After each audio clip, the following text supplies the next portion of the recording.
Hello, and welcome to Right Directional Church International, located in Columbia, South Carolina. We're also located in Orangeburg, South Carolina, and we're also located in Florence, South Carolina. Hi, my name is Missy Lena, and what a happy new year to begin off for the year 2024. This is the month of January, the second Sunday. And we are in the process of talking this month about following through. See it all the way through.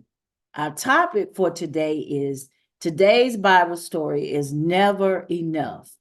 Bigger Barns, Luke chapter 12, verse 13 through 21. Today's key question is, what do you have that you can share? Today's bottom line is share what you have. Our monthly memory verse talks about, suppose you can be trusted with something very little, then you could also be trusted with something very large. Luke the 16th chapter, verses 10. And our monthly virtue is responsibility, showing you can be trusted with what is expected of you.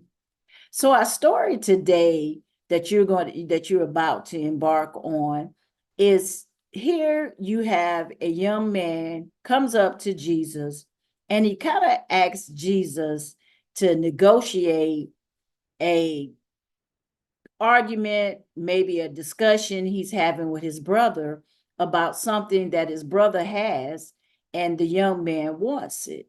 But Jesus immediately, instead of Jesus saying, okay, I'll take sides, Jesus said, no, what I'm not going to be is, I'm not going to be your negotiator. I want you to think about what you're asking and what is your motives behind it. So today, as you look into the story and as you listen and you watch the cartoon about the story from the book of Luke, I want you to think about, what was it that the guy was asking, or the gentleman was asking Jesus to do? What did Jesus say in return? And why did Jesus go that way instead of just giving the young man what he wants? Okay, so as you ponder that today, I want you to think about never enough. Why are we talking about never enough? Could that possibly be my motive sometimes when I want something that someone else has? Or am I considering keeping it all for myself? I want you to think about those questions and ponder, what was Jesus trying to bring over the most in that particular time period? Okay? All right, I'll see you in a little bit. Hey guys, I'm Padma. I hope you're ready, because today's story is a storied story within another story. Don't worry, I'll help you keep track. One day, Jesus was speaking to a crowd of people, teaching them about God. Suddenly, a man called out from the crowd, "Teacher, tell my brother to divide the family property with me." Friend, who made me a judge or umpire between you? Watch out. Be on your guard against wanting to have more and more things. Life is not made up of how much a person has. Now here's where Jesus did something brilliant. Instead of giving a quick answer, Jesus used a powerful word picture. It went something like this. Once there was a rich man whose land produced a very large crop. Sir, we're set to bring in a bumper crop this year. Wow, look at all this food. I'm going to make a fortune off this. Harvest the crop at once.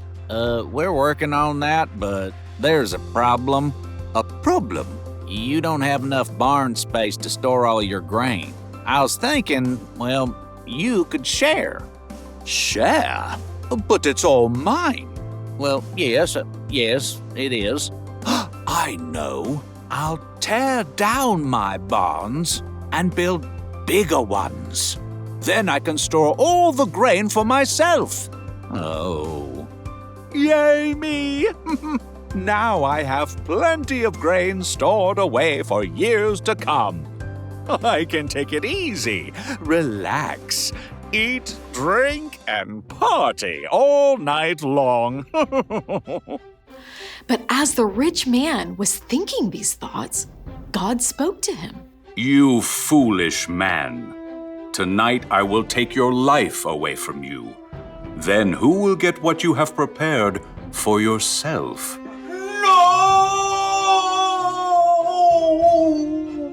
This story, that's how it will be for whoever stores things away for themselves, but is not rich in the sight of God.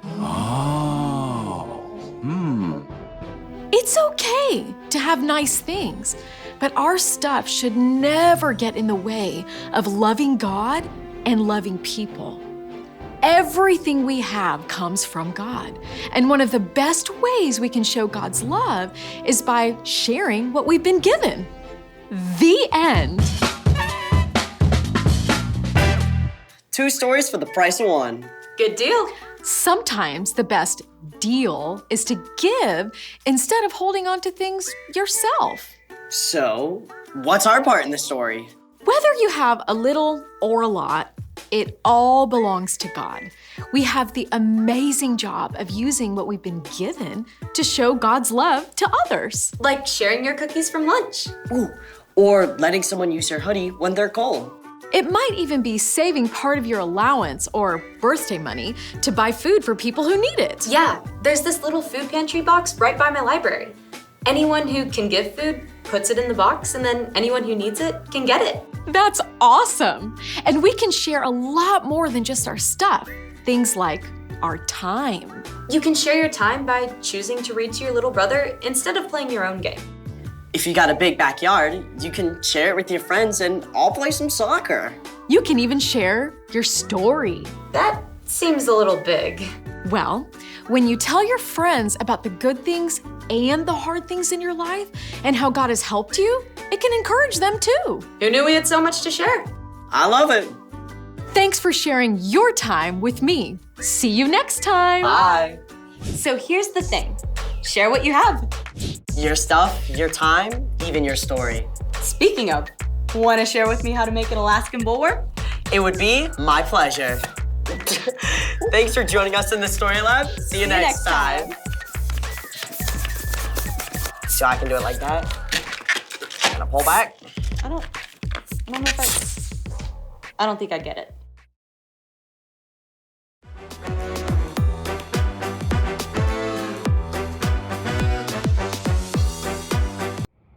Hi guys, Sister Leader here with this week's bottom line. Our bottom line this week is share what you have. I know Christmas just left. We got new toys, we got new clothes, new shoes, and we can give some of the things that we are no longer using that are still gently used to others who may have need of them. Now, of course, we're going to ask our parents before we give anything away, but also we can give of our time. We can give of our knowledge. If someone needs help with a math problem and we understand it, we can share that with our friend. We can give them something that we understand, or we can give of our time volunteering. But whatever we give, we're going to ask our parents, ask our teachers before we give it away. But we want to make sure that we're sharing what we have, because we know that that makes God happy with us, right? All righty. Love you guys. See you soon. Make sure to share what you have. Bye. It's time to play Shine a Light. Light exposes the darkness. There will be 5 rounds in this game. For each round, you will be searching for a certain Bible character. Pay close attention and cheer loudly when the light shines on the person you are looking for. Are you ready for round 1? It's time to shine a light. Round 1, Noah. Keep a close eye. Get ready to cheer when you see Noah. Do you see him yet?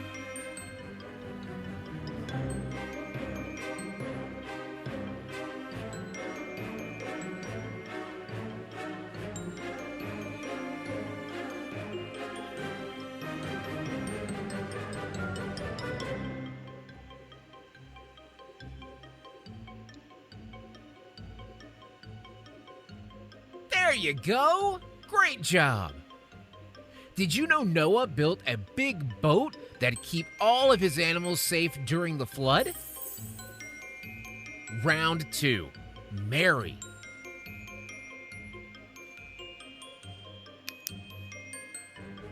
Do you see her?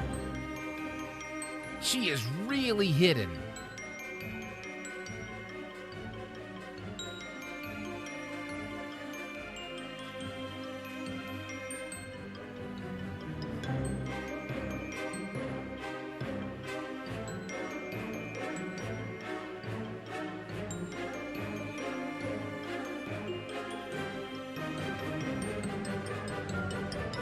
She has been spotted. Did you know that Mary was the mother of Jesus? She gave birth to the Savior of the world.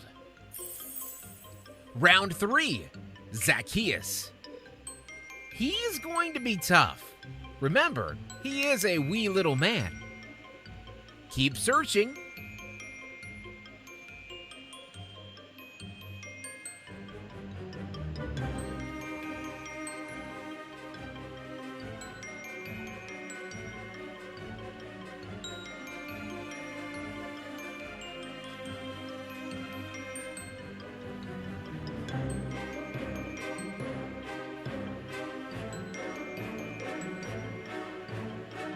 There he is! Did you know Zacchaeus climbed a sycamore tree one day when Jesus was in town because he was too short to see over the crowd? Round 4. Paul. Keep an eye out. Get ready.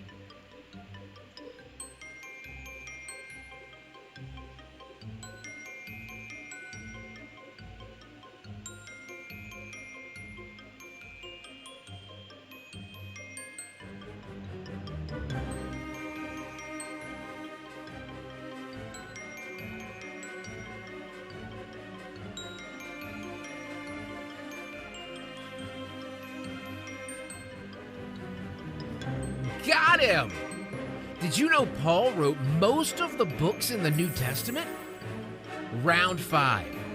Jesus. This is an important search.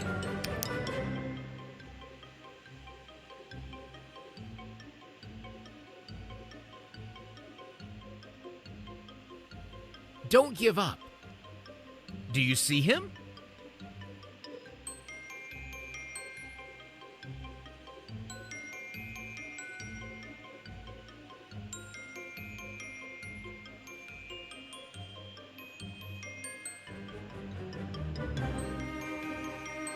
You found him!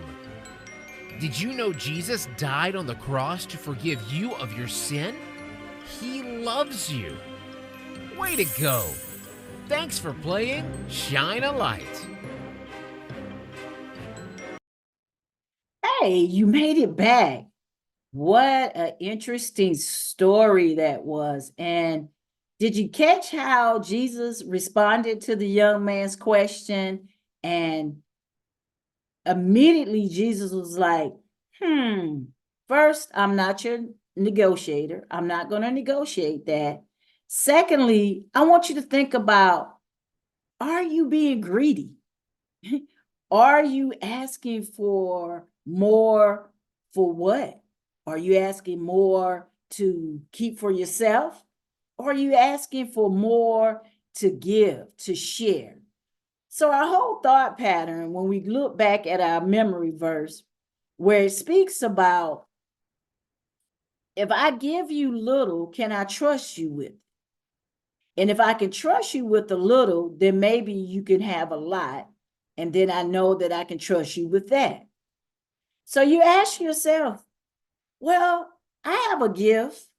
I have something that God has given me that I can share with others. But do I keep it and keep it for myself? Will God be happy with that? No, he won't be happy with that. That is what Jesus was trying to illustrate in the story. If I give you a little and you share that little, then I'll be happy to give you more. But if your intentions, your motives is to keep it all to yourself, then no, that's not going to be pleasing to me or the Father which is in heaven. So our whole thought about sharing and do we have enough? And if I have something, should I share? Yeah, you should. You should give it. You should be willing to share. God gave it to you. He trusted you with it, but he didn't trust it just for you to keep it. He trusted you with it so that you can share and that you can show others and that you can help others. If I know something that's going to help another mother, or maybe help another woman, or maybe guide a young man down a path that maybe he shouldn't go down, yes, I should be willing to give that information. Same thing for you. And when you're in school, you have 2 pencils, and you know that there's someone without a pencil, why not share it? Why not share information or help someone to do something that comes easy to you? That could be maybe you understand a play better when you're playing basketball or football, or maybe you understand a dance move that someone doesn't know. That is what Jesus gave you your talent for. He gave it so that you can share it, not just hover it and keep it to yourself. Therefore, we're showing the glory of God and we're expanding his kingdom. Okay? So let's keep that in mind when we're given a gift, and that we can share, and that God will enlarge us even more when we do share. Okay? So let's go back to the memory verse. Let's keep bringing that back into mind. The memory verse states, suppose you can be trusted with very little, then you can also be trusted with something very large. Responsibility is showing you can be trusted with what is expected of you. The basic truth is, I should treat others the way I want to be treated. That is the basic truth. If I want someone to share their information, their items that they may have, then I need to show forth that love and that sharing as well. Now you wonder, how can I do that? How do I know that I'm pleasing God? Well, first, let's make sure that you're a part of God's family. And how do you do that? Well, you make this confession. You say, Father God, I thank you. I believe that your son Jesus died on the cross for me. He shed his blood for me. He rose on the 3rd day. I believe it. So now that I'm confessing it, I believe it within my heart, and now I'm saying it with my mouth. And if that's your confession and you don't have a home church, please let us know. There will be some information at the end today that will help you get connected. And it might not be connected with our church here, Right Direction Church International in Columbia, Florence, and Orangeburg, but it could be connected with a church that's close to you. Please share your heart with your parents. Let them know how you feel about Jesus Christ. Let them know that you accept them into your life. And if you did, then your parents would do the work and do the follow-up with you, okay? My name is Elena, and it was good seeing you this Sunday. Talk with you next time.